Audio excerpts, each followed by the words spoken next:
I am incomplete, then sitting where I am, what would be the quality of my action, thought and imagination? They too would be of incomplete nature. So incompleteness is projecting more incompleteness for itself and then trying with all its might to reach more incompleteness. How will that help? Please get this.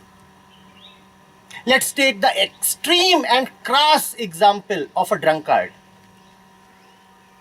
It's an extreme example, I understand. So just stay with it.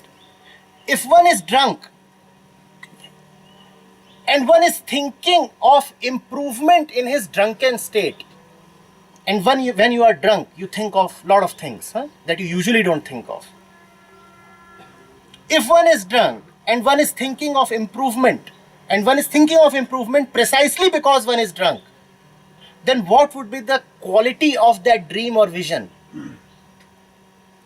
I have already declared myself as lacking or poor or deficient. And if I am lacking or poor or deficient, how will I dream of a total and complete and whole future?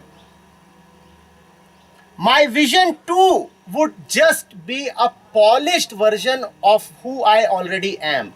And I am, in my own estimation, not good enough. My dreams would only be a refined version of my current state. They will not be able to take me beyond myself. And that is why dreamers keep failing. That is why the progress that dreams give us are only cosmetic. Yes, something changes, but only on the surface. Real change never comes. When you make a goal for yourself, pay attention to the state of the goal setter as well. If you are afraid, what would be the quality of your goal? Please. The goal would contain a lot of fear. And you set a lot of goals when you are afraid. In fact, the more afraid you are, the more you would want to reach to the next goal. Because you will not be comfortable with your current state, so you would want to quickly shift to the other state of the goal. You would say, I don't like this state, I'm afraid. So that's my goal. But because you are setting that goal in your current state, that goal would have all the elements of fear, but hidden.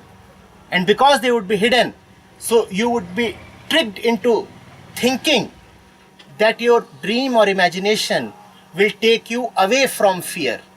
That can't happen. That can't happen.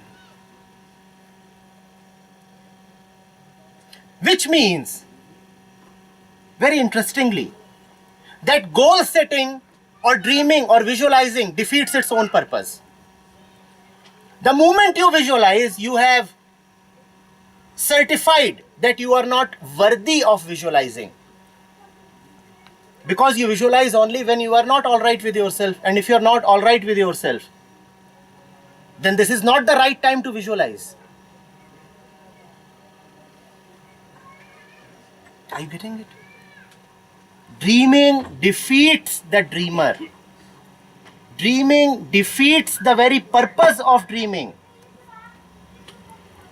One therefore has to simply open her eyes to the fact of today, the fact of living, the fact of how one is operating through the 24-hour cycle.